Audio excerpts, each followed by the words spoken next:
As the glorious sound reverberates through this mini cathedral, New York City's Grace Church, these singers know there is more happening here than the artful blending of voices and composition. John Maclay, who directs this 150-voice choir of volunteers, says singing like this is deeply satisfying. It really is something that answers a deep-seated need in the soul to be part of something that's greater than what you individually can achieve. You both sort of lose yourself and find yourself at the same time in this type of an activity. You are actually using your body to breathe life into the composer's creation.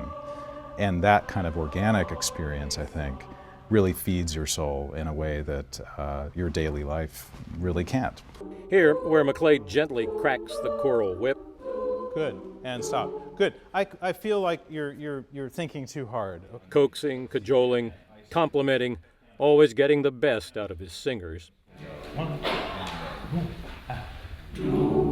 We do a lot of in rehearsal is that sort of balancing act between the voice types.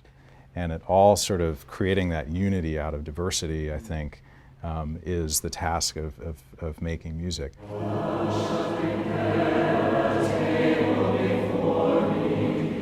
What is happening here is more than musical. As they sing, their bodies are literally changed, with the brain producing endorphins, which increase pleasure and decrease stress and anxiety.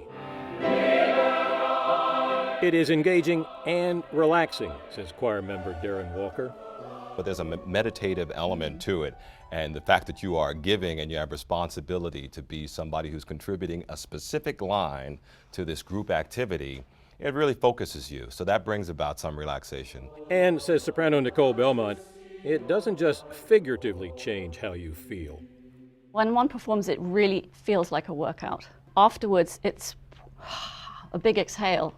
But it really does feel like a workout. In order to have an engaged sound, it requires a lot of the body. It's not a passive experience at all, for soft singing especially, but even for loud singing, yeah, that is, in essence, a controlled scream, a beautiful one, but nevertheless, you're unleashing everything from within. The thing that I was not expecting was discipline and the accountability you have on yourself to make yourself ready to come to rehearsal and not let the other people down.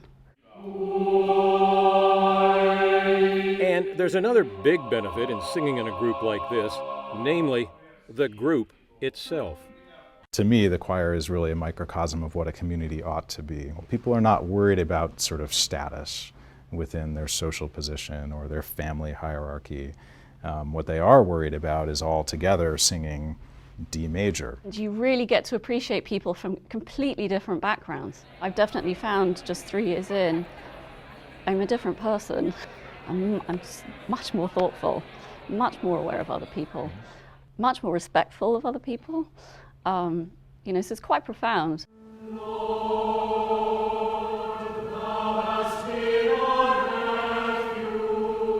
While this choral society attempts to master and perform only the most difficult choral works, many of them sacred, choir members are not necessarily religious.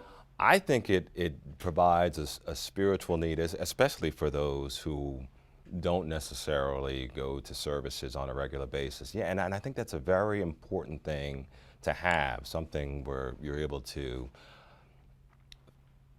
think about forces in life that are greater than you.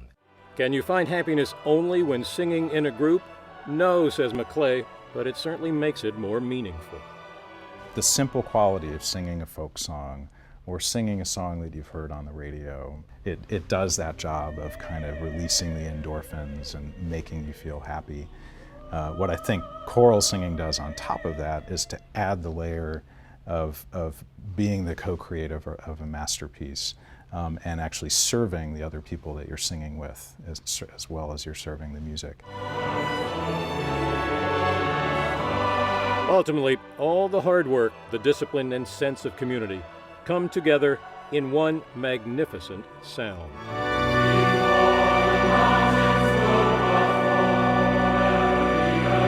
When the individual benefits are multiplied, and why some call group singing the perfect drug, cheaper than therapy, healthier than drinking, and more fun than working out. For Religion and Ethics News Weekly, this is Bob Fall in New York.